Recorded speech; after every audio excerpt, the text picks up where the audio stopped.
Film ini diawali dengan diperlihatkannya seorang wanita bernama Wina yang sedang sibuk membersihkan bathtub zaman Majapahit di rumahnya.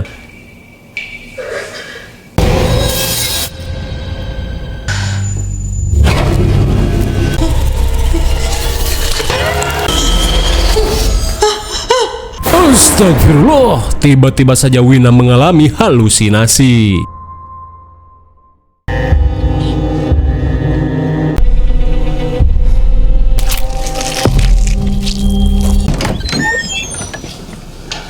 Selang beberapa saat, Wina yang melihat si ibu tertusuk jarum bergegas mengambil plester. Lantas saat Wina akan memindahkan putranya ke kamar, si ibu yang bernama Marni mengungkapkan jika konsultasi Wina ke psikiater tidak akan mengatasi delusi akutnya. Namun Wina yang tidak ingin cekcok tak menggubris bacotan si ibu. Hingga sesaat kemudian, Wina memberitahu jika dirinya menemukan kontrakan yang cocok untuk bisa mereka tempati, di mana saat ini ia berniat menjual rumah peninggalan si bapak untuk menutupi hutang keluarganya. Akan tetapi si ibu berkata jika Wina tidak memiliki hak untuk menjual rumahnya. Di keesokan harinya, kakak beban Wina yang bernama Rian terlihat sibuk ngerumus togel saat sarapan. Woi Rian! Mendengar suara gedoran DC pinjol yang datang, si beban Rian yang gak punya otak meminta Wina untuk kasbon ke pabrik guna membayar hutang-hutangnya. Terlebih saat ini ia kekurangan modal untuk Junet togel. Tapi jelas saja, Wina yang muak tidak peduli dan langsung mengajak putranya yang bernama Jody untuk pergi. Halo! Rian, cepat bayar! Rian! Cepat! Oh Yan, keluar lu Yan! Jangan lupa aja lu! Bayar hutang lu! Hingga di tengah perjalanan, Wina yang berharap rumahnya cepat terjual terlihat memasangkan selembaran di pinggir jalan. Ayo.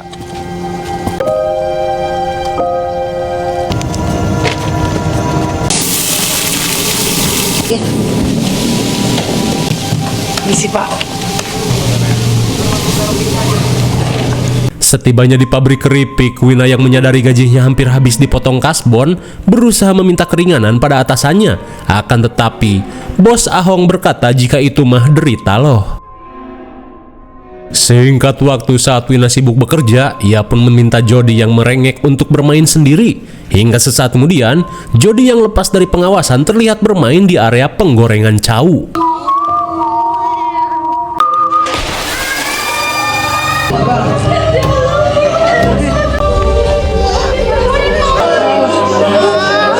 Innalillahi, sontak Wina pun syok parah saat melihat Jody tersiram minyak panas penggorengan keripik cau. Di malam harinya, meskipun bingung membayar biaya pengobatan Jody yang mahal, Wina memohon agar dokter melakukan yang terbaik untuk putranya. Saat malam semakin larut, Wina yang mendengar suara ketukan pun heran saat melihat seorang pria bersetelan koboi ngungsi. Tapi di saat itu pula, Bu Marni yang melihat Darmono datang memintanya untuk masuk.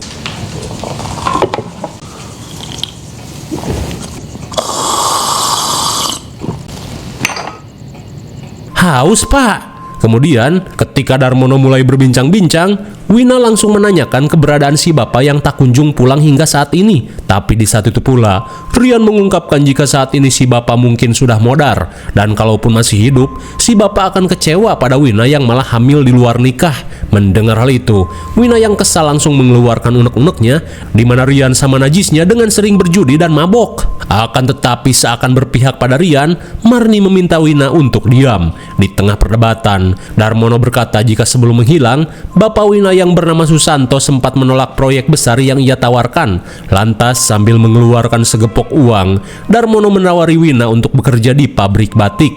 Jelas saja Marni dan Rian yang BU seketika hejo dan meminta Wina untuk menerima tawarannya, di mana Marni mengungkapkan jika uang tersebut sebagian akan ia gunakan untuk biaya pengobatan Jody yang saat ini masih terlantar di rumah sakit akibat tidak punya BPJS.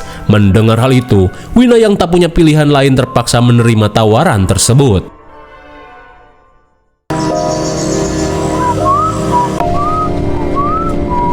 Kita parkir di sini saja. Singkat waktu di keesokan harinya, Darmono mengajak Wina untuk berjalan ceker menuju pabrik. Tapi di saat itu pula, Wina pun merasa ngeri saat melihat banyaknya pacet di atas gapura.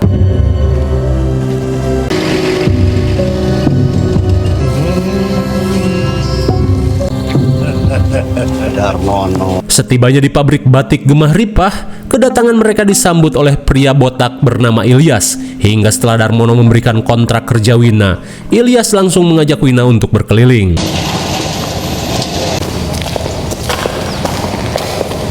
Sebelumnya sudah pernah kerja di pabrik. Sesaat kemudian, Ilyas mengungkapkan jika Susanto ikut membantu mendirikan pabrik ini. Hingga di tengah basa-basi, Ilyas pun menanyakan kabar Susanto. Namun di saat itu pula, Wina mengungkapkan jika sejak berumur 7 tahun si bapak yang pergi tidak pernah pulang seperti Bang Toyib. Setelah mendengar hal itu, Ilyas pun menjelaskan jika selama tinggal di tempat ini, Wina harus mengumpulkan HP-nya seperti para karyawan yang lain. Di mana menurut Ilyas, Wina bisa menggunakan telepon kantor untuk menghubungi keluarganya.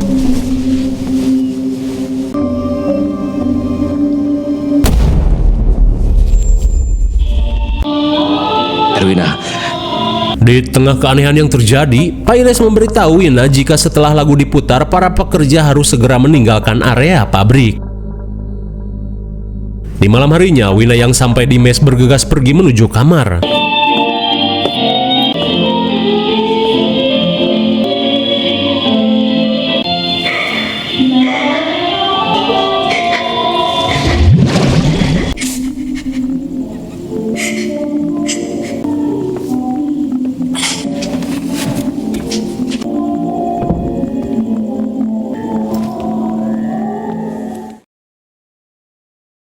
Selang beberapa saat, Wina yang terganggu oleh bau keleknya memutuskan untuk mandi.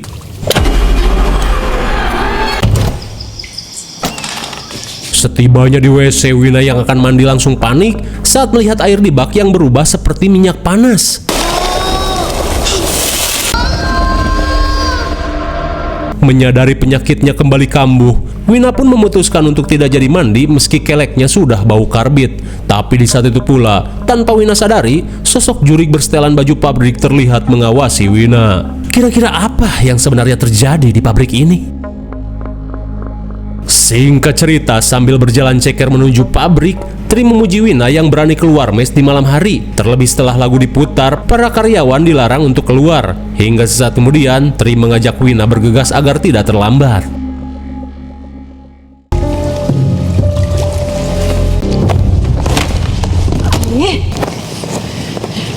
Mohon perhatiannya. Saat para karyawan bekerja, Ilyas meminta semua karyawannya untuk lebih giat bekerja karena karyawan yang terpilih akan mendapatkan bonus dan kenaikan gaji 3 kali lipat setelah menjalani mutasi ke pabrik baru yang berada di Tuban. Setelah mendengar hal itu, para karyawan yang ingin terpilih langsung lanjut bekerja.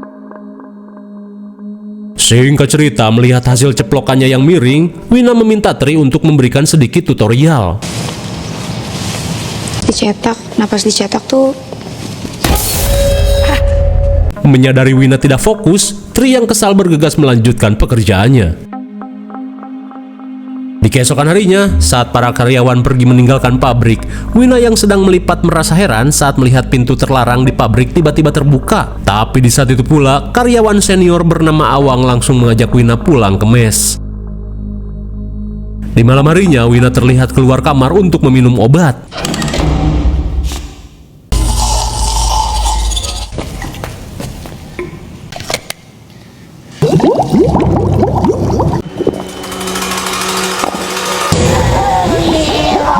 Astagfirullah, bagaikan melihat Jordan Boss Power Ranger.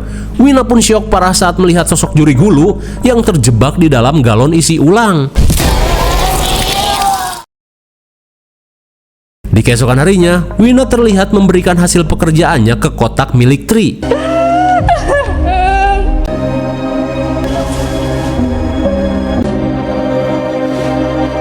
Setelah lolos dari pemeriksaan, Tri menanyakan maksud Wina yang memberikan hasil pekerjaannya.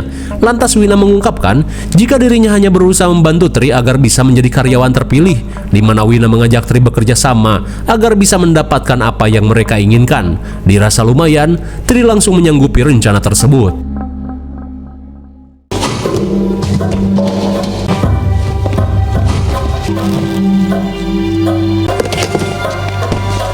Baik, bagus.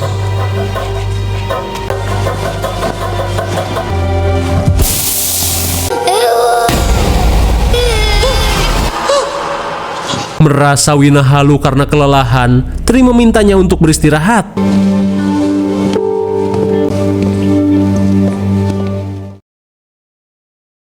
Di malam harinya, Wina yang susah molor memutuskan untuk lembur.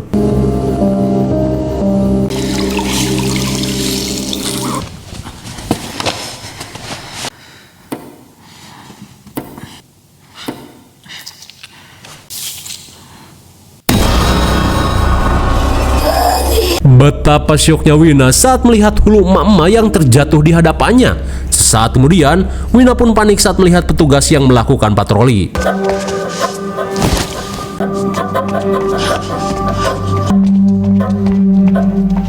Melihat kain batik yang masih basah, Mbok Rum meminta Agus dan Dudung untuk melakukan pencarian.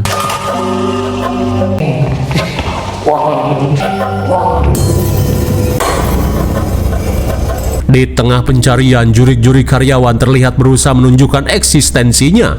Sementara itu, Wina berusaha untuk sembunyi di dalam kantor.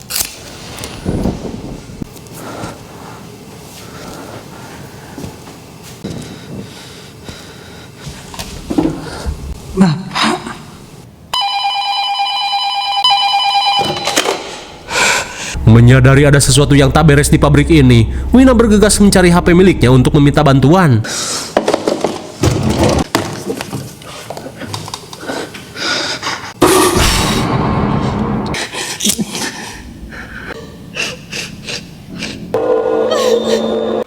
Iren,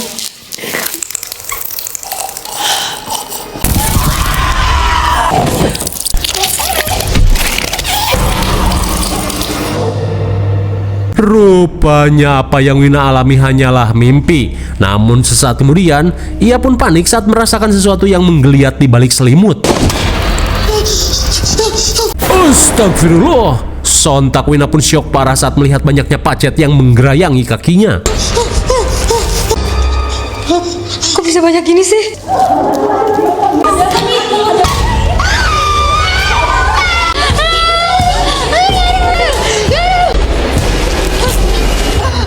Di tengah keanehan yang terjadi, Tri malah menganggap Wina sebagai pembawa sial. Singkat waktu, Ilyas yang akan memberikan pengumuman meminta semua karyawan untuk berkumpul. Hingga sesaat kemudian, berkat kinerjanya yang bagus, Ilyas mengungkapkan jika Tri menjadi karyawan terpilih yang akan dimutasi ke pabrik baru. Bersamaan dengan hal itu, Wina yang halu bergegas menghampiri sosok Jody yang memanggil. Dia tugaskan ketupat. Ibu gagal ya. Beliau adalah Erwina. Di tengah kehaluan, Wina yang terpilih menjadi karyawan teladan bergegas mengambil bonus yang ia dapat. Lantas sambil berbisik, Ilyas meminta Wina untuk menuruti semua peraturan di pabrik. Kemudian, Mbok Rum yang akan mengajak Tri pergi, meminta karyawan yang lain untuk kembali bekerja. Singkat waktu, malam pun poek. Sepulangnya ke mes, Wina pun heran saat melihat gelagat aneh Tri yang sedang mengobel-ngobel mulutnya. Hingga sesaat kemudian, Wina yang BU berniat meminta uang bonus yang mereka sepakati. Akan tetapi bukannya menjawab, Tri malah bergegas pergi.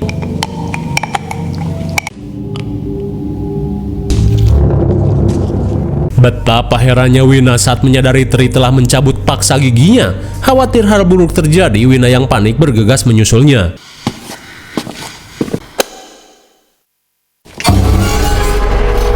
Mendengar teriakan Tri yang kesakitan, Wina semakin merasakan firasat buruk.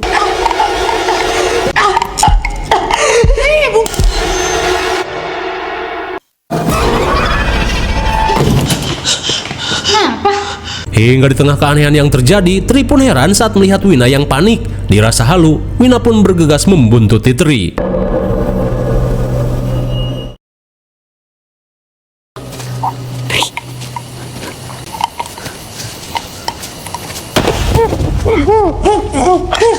Di tengah kepanikan, Awang yang sedang melakukan pengintaian meminta Wina untuk bersembunyi. Hingga saat para pengikut sekte akan membawa Tri pergi, Awang menceritakan keanehan yang terjadi di pabrik ini, di mana setiap karyawan terpilih selalu hilang secara misterius setelah hari pemilihan. Awang pun yakin jika para karyawan yang terpilih telah dijadikan tumbal pabrik. Terlebih sebulan sebelum Wina bekerja, sohibnya yang bernama Adul hilang secara misterius setelah menjadi karyawan terpilih, di mana Awang menambahkan jika pemilihan tersebut secara rutin dilakukan sebulan sekali di pabrik ini. Mendengar hal itu, Wina yang tak ingin hal buruk terjadi mengajak Awang untuk menyelamatkan Tri. Setelah jauh berjalan ceker, Wina pun heran saat tak kunjung menemukan gapura pabrik.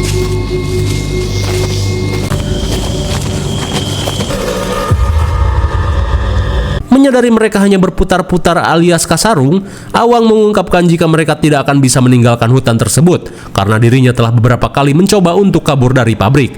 Namun meskipun begitu, Wina yang khawatir tetap mengajak Awang melanjutkan pencarian. Hingga di tengah kebingungan, Wina tiba-tiba mendapat petunjuk dari sosok si bapak. Win, tunggu Win.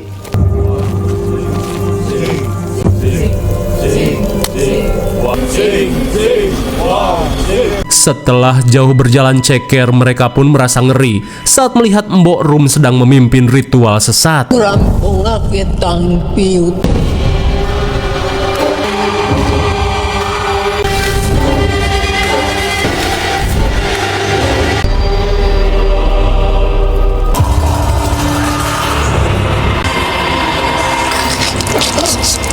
Astagfirullah, sontak mereka pun syok parah saat melihat Tri yang tewas dijadikan tumbal. Bersamaan dengan hal itu, sambil membaca mantra, Bu Marni yang sedang menyulam terlihat melakukan ritual kecil di rumahnya. Tanpa diduga, Bu Marni merupakan bagian dari sekte sesat yang Mbok Rum pimpin.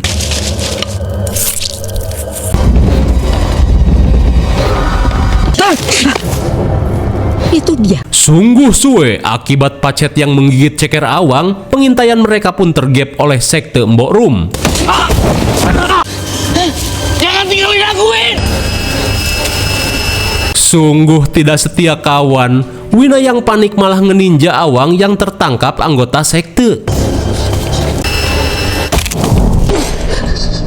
Saat Wina mubui, ia pun tiba-tiba mengalami halusinasi, di mana si ibu memojokkan Wina yang tidak menuruti peraturan pabrik. Hingga sesaat kemudian, seperti film-film horor Konoha lainnya, dengan mata biakugan si ibu yang akan menjadikan Wina sebagai tumbal, memintanya tetap tinggal di pabrik agar dirinya bisa hidup bahagia.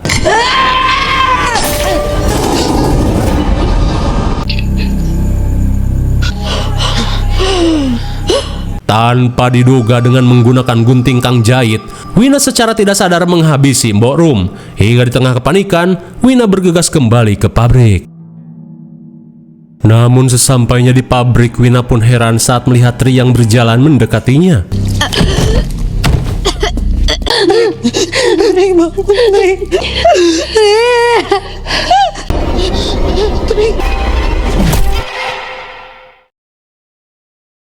Selang beberapa saat, Wina pun panik saat dirinya siuman di ruangan Pak Ilyas. Hingga akhirnya, Wina pun sadar jika Pak Ilyas merupakan salah satu dari kelompok sekte sesat di pabrik ini.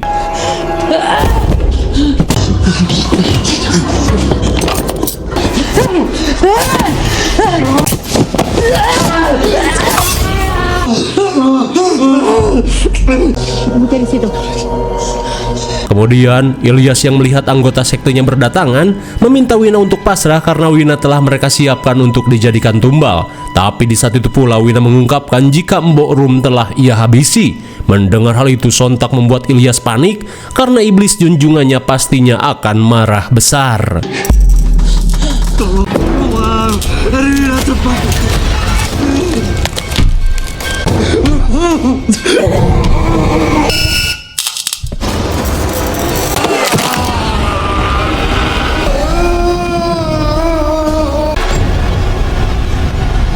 Akhirnya, si botak Ilyas pun modar ditarik ke dalam cermin. Hingga di tengah kepanikan, Wina pun bergegas kabur. Hei kamu!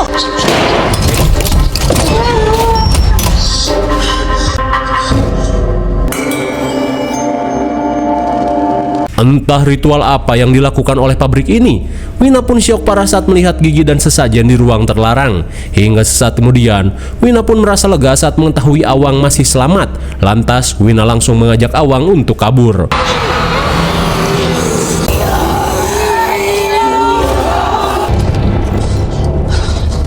Setibanya di ruang rahasia, Wina dan Awang merasa ngeri saat melihat bangkai pengikut sekte Mbok Rum yang membusuk di dalam sel. Namun sesaat kemudian, Wina pun heran saat Awang menyetel lagu slow tiba-tiba menari ceringe.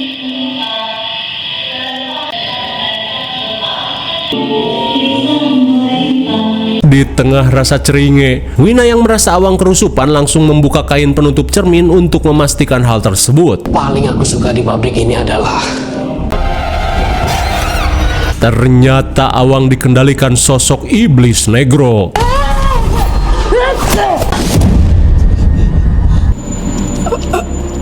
Entah apa yang terjadi, Wina tak bisa menahan tangis saat melihat sakaratul maut yang si bapak alami. Tak sampai di situ, si iblis pun menunjukkan cara kematian si bapak, di mana ketika itu Susanto berusaha menghentikan kemusyrikan yang rekan-rekannya lakukan. Susanto, Setelah mengacak-ngacak sesajen, Susanto berusaha menyadarkan rekan-rekannya untuk menghentikan semua ini. Namun jelas saja, bacotan Susanto hanya dianggap kentut semata. Hingga sesaat kemudian, Susanto pun syok parah saat mengetahui Marni juga ikut dalam ritual.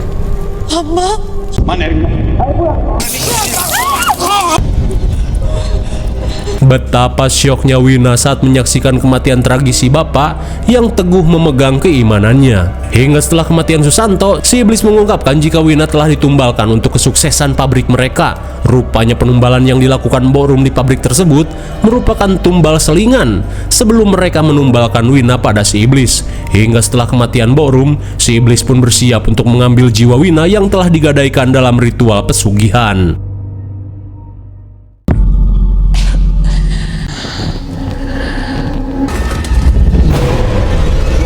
Singkat cerita, Wina yang tersekap di tempat ritual langsung panik saat melihat si iblis negro yang datang mendekat.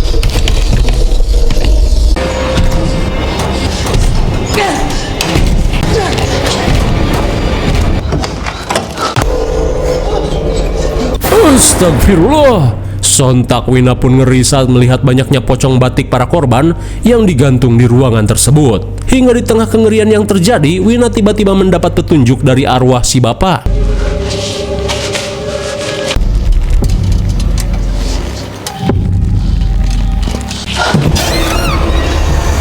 Melihat roh korban terjebak dalam cermin, Wina pun berusaha untuk membebaskannya. Bersamaan dengan retaknya cermin, si iblis yang mirip Bagong terluka oleh cucukan Wina.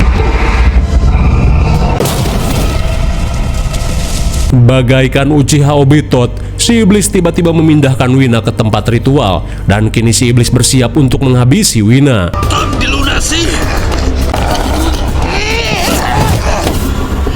Jangan, Bu. Bagaikan Samsung Mortal Kombat, si iblis yang terpojok merubah wujudnya menjadi sosok Jody.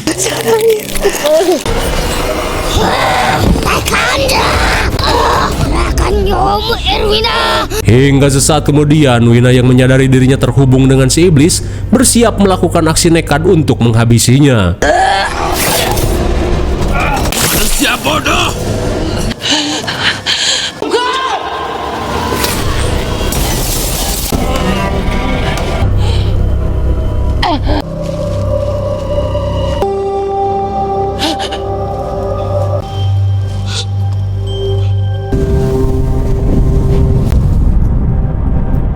Akhirnya, dengan teknik Hidan Akatsuki, Wina pun berhasil menghabisi si iblis Bagong Negro. Hingga sesaat kemudian, tangis Wina pun pecah saat melihat si bapak yang datang.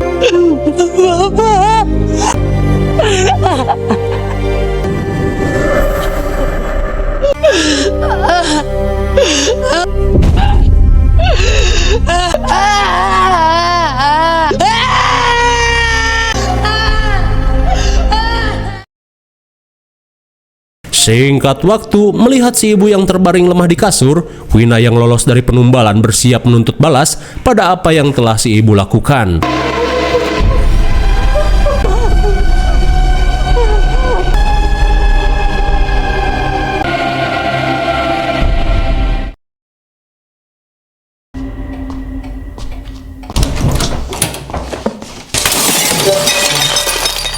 Selang beberapa saat, Wina pun bahagia saat melihat Jody sudah sehat meski sekujur tubuhnya mengalami luka bakar. Hingga sesaat kemudian, Wina langsung mengajak Jody pergi.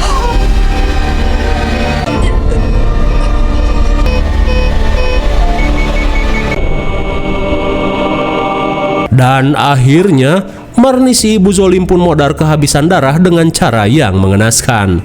Lalu, film pun sudah berakhir. Bagaimana mengerikan sekali bukan? Sudah tak perlu dijelaskan lagi karena sudah jelas.